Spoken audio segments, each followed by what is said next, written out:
Hi everyone. I hope you had a wonderful new year and I hope it was without a headache or a migraine.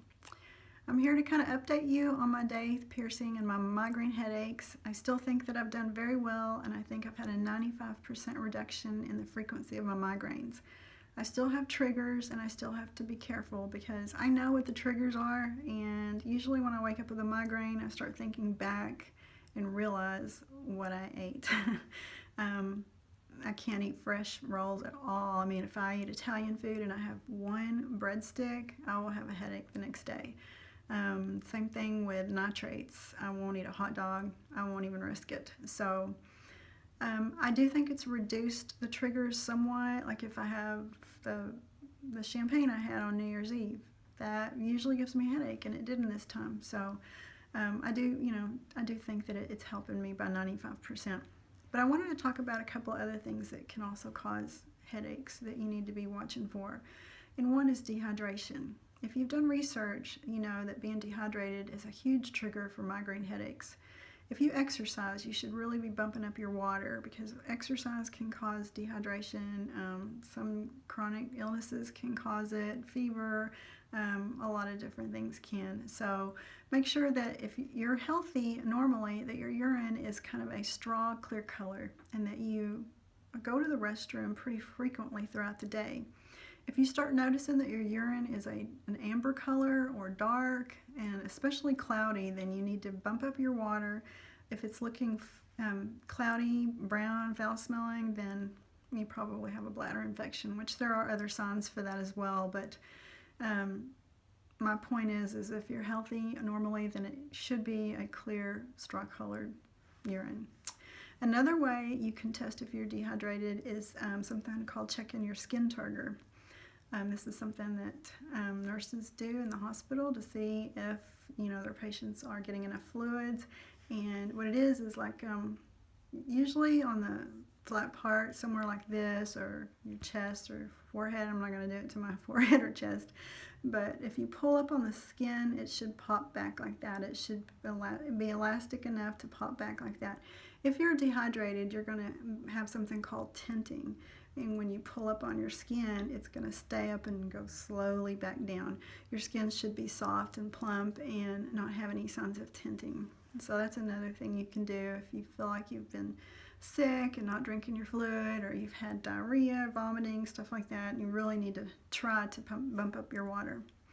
So again, talk to your physician before you do anything different. Another thing I wanted to talk about was supplements like vitamins. I'm going to tell you what I take on a daily basis, or I try to take it on a daily basis, but I work and sometimes I get so busy I forget. But when I do take them, I do notice a difference. I take a multivitamin, magnesium, calcium, fish oil, biotin, B6, and sometimes niacin.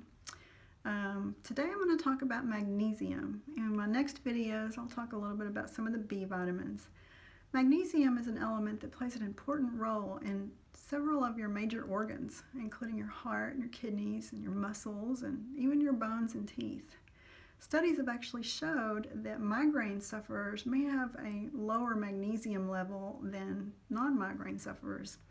And they've actually done studies where they gave people who have migraines more magnesium, and it helped reduce them or prevent them altogether.